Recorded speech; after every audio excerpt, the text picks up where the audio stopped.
This is my second round of meat kings for the year, and they're getting huge. So it's time for them to get outside. One of the things I've been working on is the mustard pickle. I sell a lot of this at market. It's super popular in the Maritimes, and it smells so good. But I've been making cases of it this week. So as you can see, everything's kind of very overgrown. We've had a lot of rain, and I'm at the point where I don't weed anymore. I'm just trying to get all the harvest in. So we're gonna have a look and see what we can find in here today. So this is the cucumber patch, which is getting special. You can see over here, unfortunately, the tomatoes are so big that they've actually pulled the stake over. I'm gonna have to see if I can pull it and make it work. We finally have some tomatoes starting to ripen, which makes me really happy because I really like tomato sandwiches. And that might be what I have for lunch.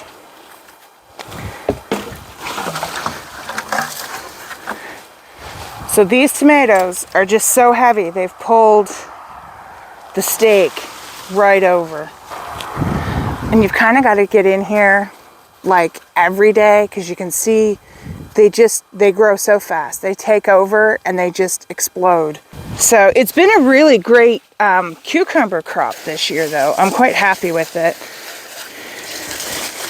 But it doesn't matter how many times you go through this, you always miss one or two.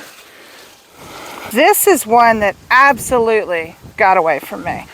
And the unfortunate thing about this is what it does is it stops the cucumber plant from actually wanting to produce more cucumbers, but it's perfect for seed saving. So we're going to seed save from it. So we did okay. We got a couple of oversized ones, but that's all right. And a couple eggs. So we're going to take these up to the house and have some lunch and come back down and see what else we can find. Everything's just really overgrown and kind of weedy, and we just deal with it this time of year. The most important thing for us is to just get everything harvested and in, and put as much food on the shelf as we can.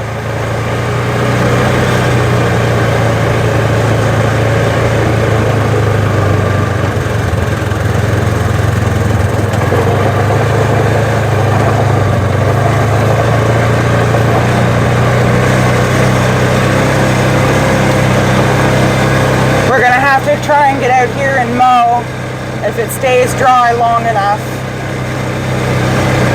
Hopefully it does.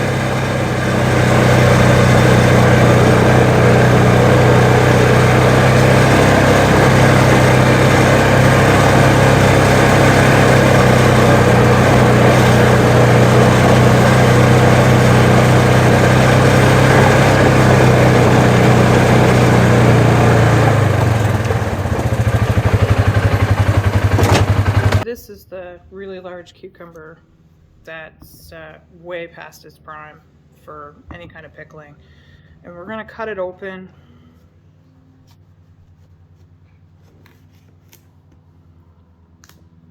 And there's lots of mature seeds in here. So we're going to scoop those out when I find my spoon that I had. Scoop these out onto a plate.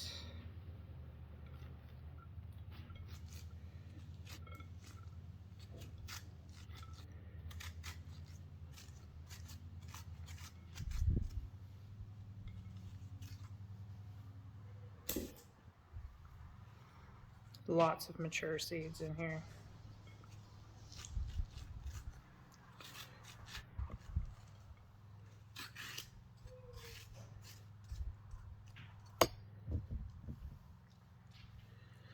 And you can see we've got all this pulp, so what I'm going to do is I'm just going to kind of squish it a bit and then find my strainer, and I'm going to rinse them off. Try and rinse out as much of the pulp as I can. And then we're going to leave them on this plate to start drying out. It's going to take at least a week. You want to kind of sift them around a bit and stir them around. But this is more than enough seeds for us to plant next year out of just one cucumber. I'll probably save for more just because we'll have a nice crop of them. But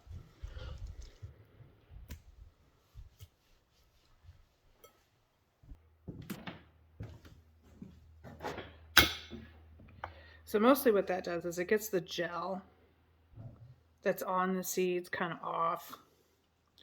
So you can see the gel has been taken off. And this one kind of still has like a gel coating on it, and you want to try and get rid of that.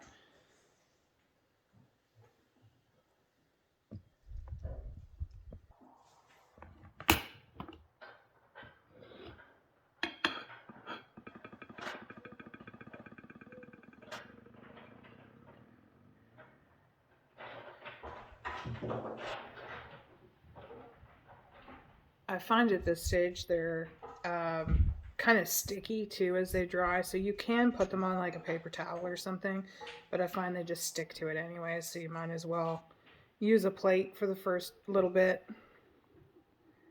and then you can move them onto something else. Essentially, we've fished them out of the gel. There's still a little bit of gel on the plate, and it'll just dry up anyway. So we're just going to leave them on the counter like this and give them a stir every couple of days and let them dry. The important thing for seed saving is you want to use varieties that are open pollinated, which means that as long as you have them far enough away from other varieties, they're pretty much going to breed true to the parent. Hybrids, you won't necessarily get something that looks like what you've already harvested. So that's kind of it for saving cucumber seeds. It's pretty simple. There's a really great book called Seed to Seed, and I'll link that below. But that's it. I thought I was done canning for the day. I'm not. I've decided to process these cucumbers. I think it's the best thing to do. It's important to process your cucumbers as fast as possible after you harvest them so they don't get soft. They stay crisper that way. I'm using a mandolin to slice these. I'm going to make some bread and butter pickles. Normally I use the guard on this if I'm slicing cucumbers this way, but I'm going to slice them this way. So I'm not going to use the guard. Mandolins are very sharp and they will take your fingers off. So if you're a little nervous about using one of these, use a knife. That's fine. I'm sure there's food processors out there that will slice just as easily for you. So the most important thing, though, is for any kind of pickles, if you're going to do spears or whatever you're going to do, this is the blossom end. This is where the stem was. This is the blossom end. And we're just going to cut that off because there's an enzyme in your blossoms that can make your pickles go soft, and nobody likes mushy pickles. So we're just going to slice them off like that, and then we got these nice slices and into the bowl. And then when we get this done, we'll do the onions, and then we can go back outside while this sits for a few hours. So we've just got this nice bowl of them here.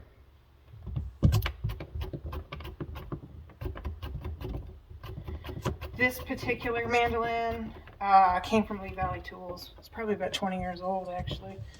But they still sell it. It's significantly more expensive than it was back then. But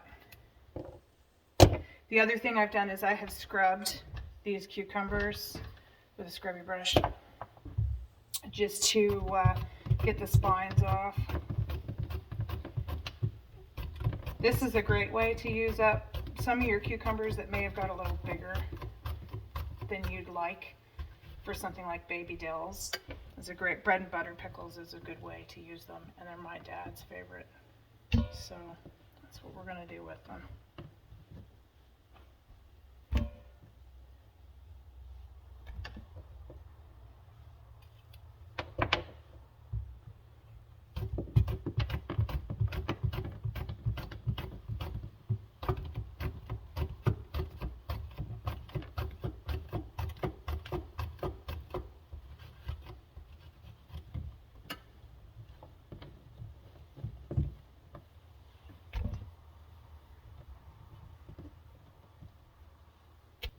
Alright, so I've got these onions here, and you will find that a very sharp knife helps you to not deal with crying every time you slice into an onion. So I like to cut them in half for this particular product. We're doing the bread and butter pickles, and I like fairly thin slices.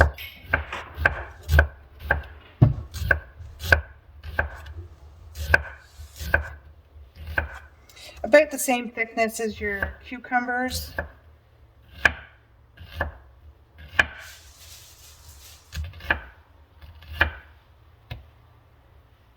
Just like that. And we're going to add that to the bowl with the cucumbers.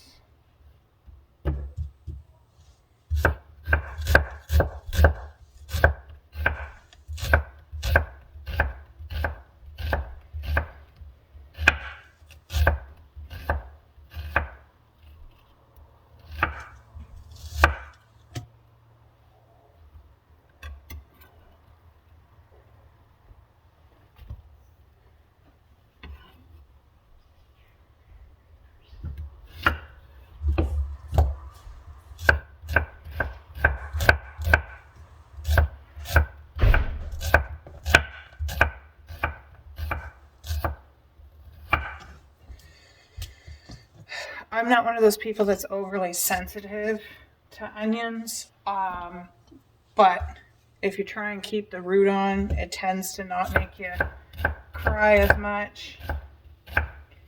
And just a sharp knife is what really, really helps.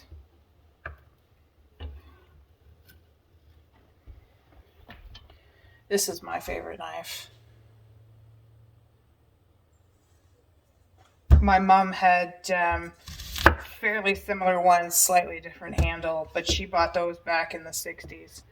And my dad is still using them.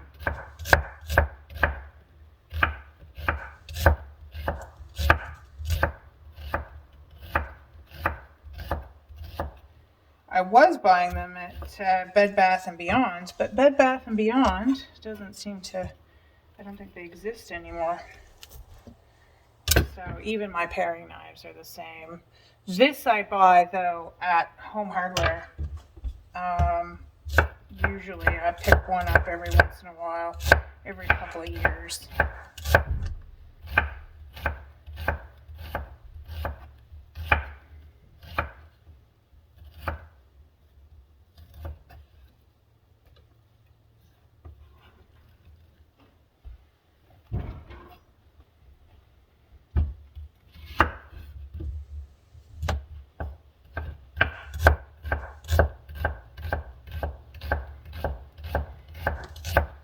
Getting even slices, it's practice.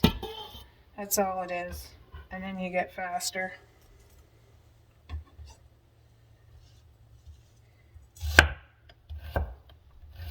If you're really bothered though by slicing onions, you can get onion goggles, and I think they help a lot of people. I know quite a few people who use them.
So that's our onions and cucumbers. This bowl is not quite big enough, so I'm gonna pull this one out of the sink.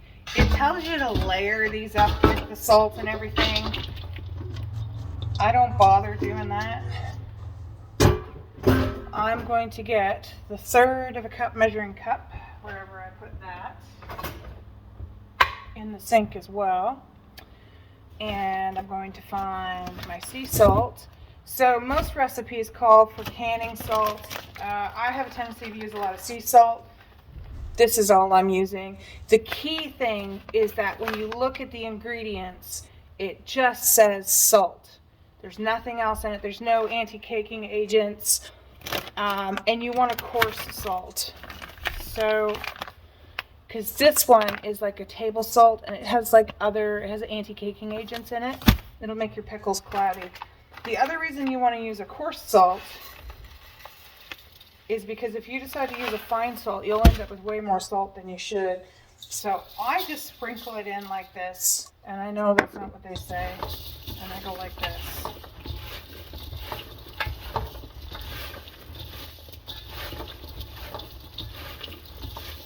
Which is why I like the bigger bowl.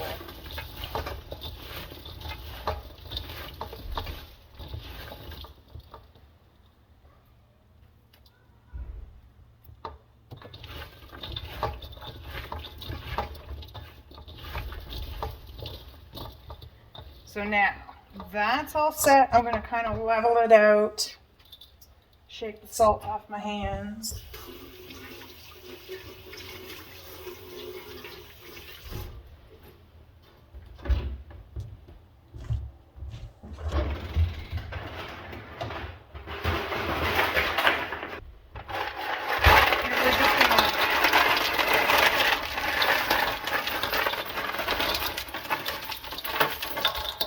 Cover it nice.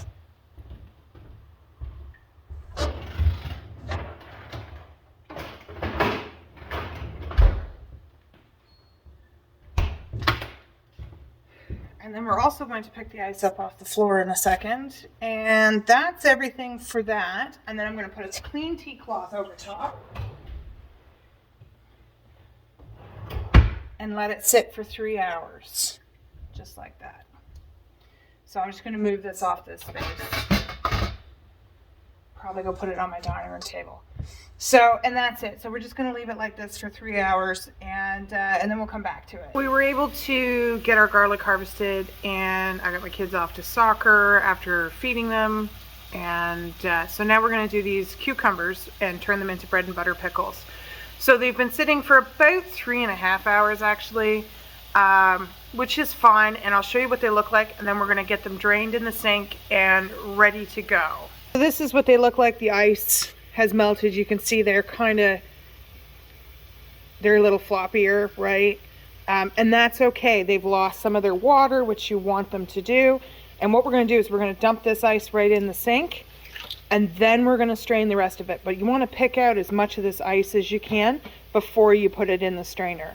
Just going to give these a quick rinse, and that is why I don't like the ice in there, because I don't want to run it long enough to melt the ice, and you don't want the ice going into your brine. So just a quick rinse like that.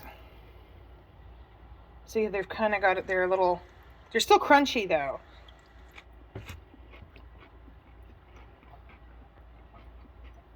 And I do like to taste them. Make sure they're slightly salty, but not too salty. And you got to remember that that salt is going to go through the brine, because your brine doesn't actually have any salt in it. So I'm going to actually tip this on its side. You can see the ice there, because this colander drains better that way. And so we're going to get our brine mixed up. The cucumbers have drained really well, and we're just going to add them in here. Try not to splash yourself, because the brine is boiling. My canner is already running. It's hot. I can hear it sputtering a bit, so it's boiling. And it's got enough water in it to cover these jars. And just a splash of vinegar. So, we're going to dig out this spoon. You can tell it's been in anything with turmeric, because it's just a little on the yellow side. Turmeric stains, and bread and butter pickles have just a little bit of turmeric in them. Not a lot.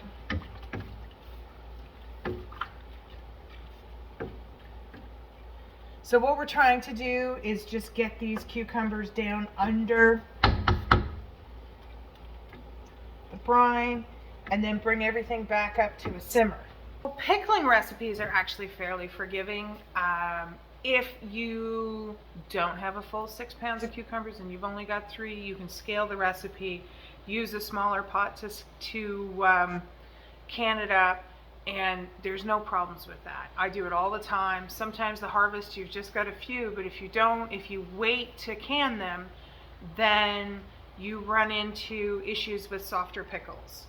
Sometimes it's nicer to just do a smaller recipe, or maybe you're not going to eat that many pickles in a season, and that is also fine. So basically we're just waiting for this to come to a simmer. It doesn't take too long. The recipe for this comes from this book. I've had it forever. It was my mom's. It was $9.95 then, so it wasn't a particularly cheap book. It was published, I think, in like the late 80s, but 1983. It's almost as old as me. It's very 80s. But not much has changed in canning since this book. And the recipes are quite good. So this is where I have my bread and butter pickle recipe. There's one in here for pears and red wine, but they're like spiced brandied pears, and they're delicious.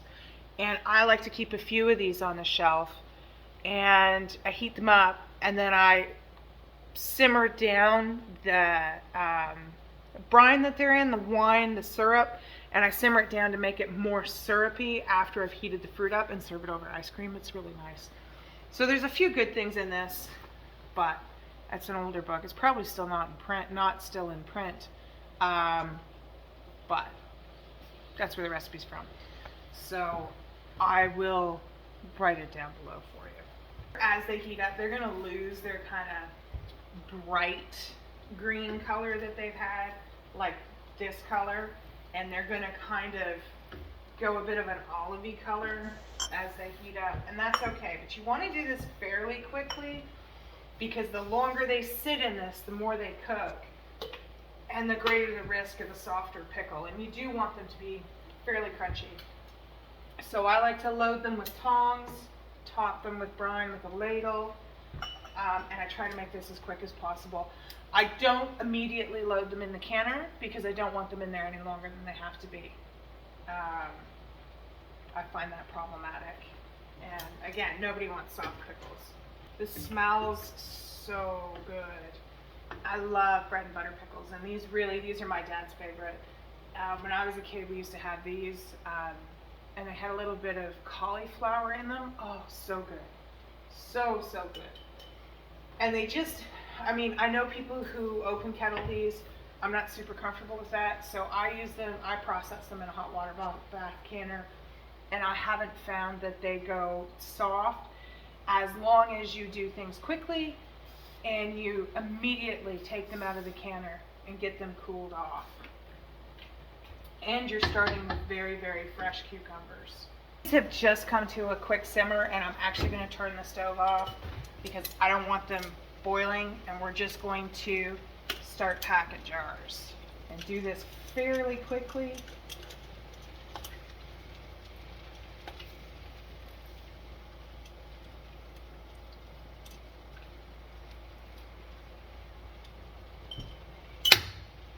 And then I'm just going to use the handle of the spoon and push things down in. And then we're going to move on to the next jar.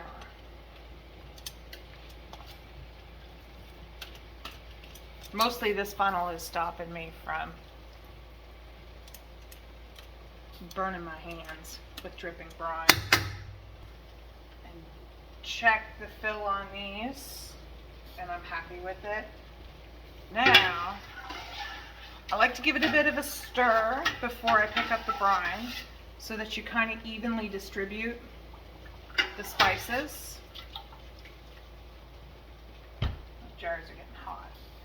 And then what we're going to do is take a spoon.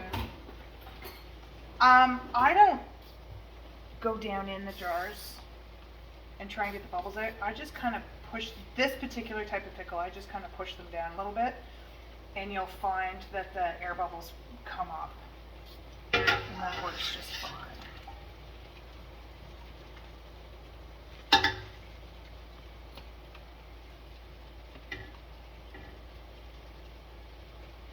Too much brine in that one. Move on to this jar.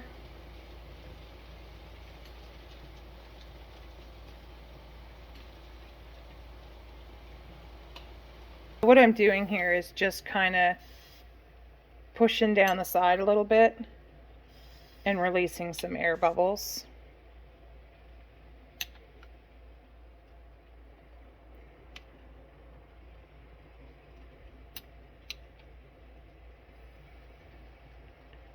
And I think we're pretty good. All right. So now we're going to clean the rims off because there's a bit of syrup on them and you don't want there to be any seeds or anything like this here, or it won't seal. So now I'm just going to use a piece of paper towel that's damp, and I'm going to go around all the rims and make sure that there's no residue or seeds or anything. See, I just picked up an onion and moved it around. There it is.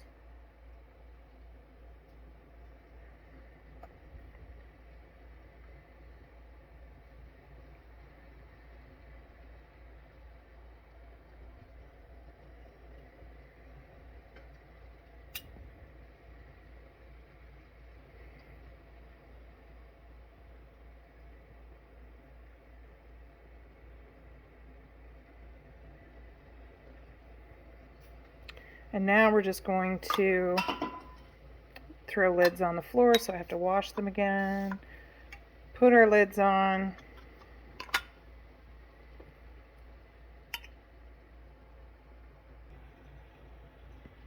And then we're going to put our bands on, and you want to make sure you don't over tighten these. So I just spin them till they stop, and then middle finger and thumb, and that's it. Once that jar starts spinning on the towel, it's tight enough. The air needs to be able to escape from these jars while it's in the canner so that you can actually, so the jar will actually seal down. So we're going to pop these in the canner, and we'll come back when they're done. Time to pull these out of the canner. I'm actually going to turn the canner off and I'm done for the night. Finally. I'm happy to be done. I'm actually going to set up a couple of more batches of mustard pickle because I just have to get it done. So that's going to happen. But we're just going to pull these out.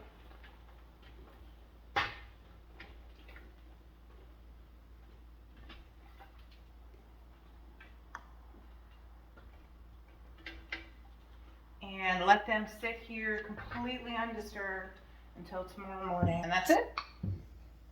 And you can already hear them popping.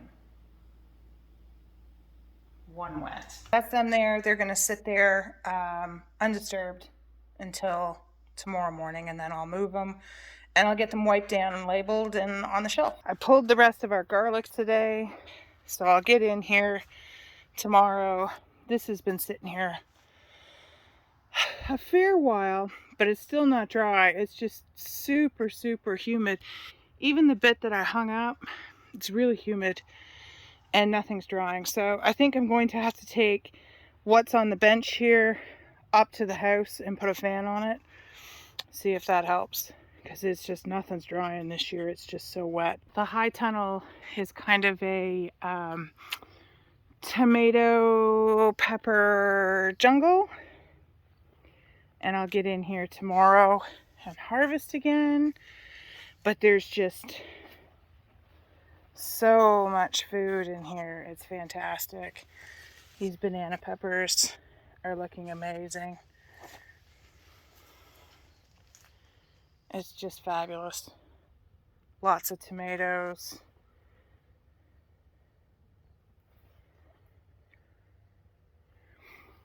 And they're almost to the tops of the wires. I think what I'm going to do is I'm going to top them and convince them to ripen what's down here. Because we're about a month away from our first frost. It's just time. So the cayenne's looking good. The Tabasco peppers just haven't seemed to... Oh, look at that. There's finally a pepper on the Tabasco peppers. But other than that, there really hasn't been anything on them. I ended up putting my poultry netting around this pumpkin mess. My beans are in here too, the yellow beans that are finally starting to do something. They look really good. Because my chickens thought this was just, it's a poultry net. I didn't even have to electrify it, but the biggest issue was they kept coming in here and having dust baths, and like they like to hide under the pumpkin. So you can see there's like a hole right here, and there's another one kind of right there, and I had to keep them out of it.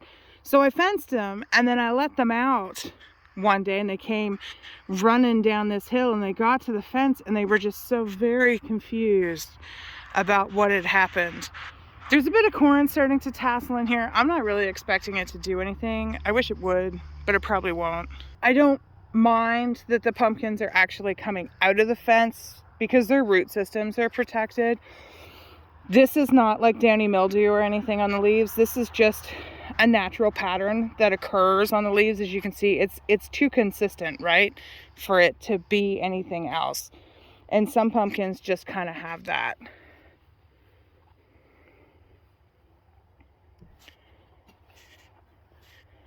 But we do have a pumpkin in there. And there's a white one in there as well. My kids have informed me.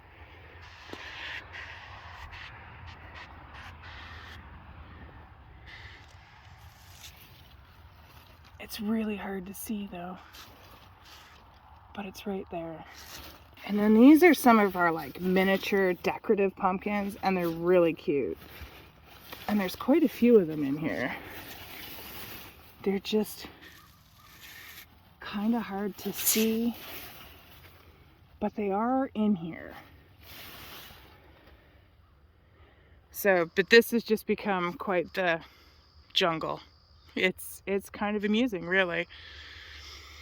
And so we're just going to let it do its thing and hope for the best at this point. I'm not sure we're going to get anything, but... well, anything too serious, but whatever. It's all right. There's the yellow beans starting. So I'm going to actually probably have some beans for market this weekend, which would be kind of nice. Gotta snap one off for me to try though. So this particular yellow bean is called Valdor. And it's really good. What I like about this variety is if the beans inside tend to get a little too big, it's okay because they're white and they don't look gross when you cook them. So the white beans look nicer. But it's really good. It's mostly just a very weedy mess, and that's where we're at this time of year. Although I do love these sunflowers. I'm just letting these blow out. I wasn't able to sell this group of them, so I'm just leaving them for the bees and the other pollinators. You can see that our tunnel has finally taken off. These are the beans up here. They finally did something. The cucumbers aren't looking too bad. There's actually cucumbers in there, but this did not get as covered as I would like, and there's just nothing I can do about it. The weather has been pretty special this year, so it's the way it is. So there's definitely some disappointments out here this year. There's absolutely a lot of food out here ready to harvest, and we're just going to keep plugging away at that and getting it preserved and selling what we can, and keep moving along.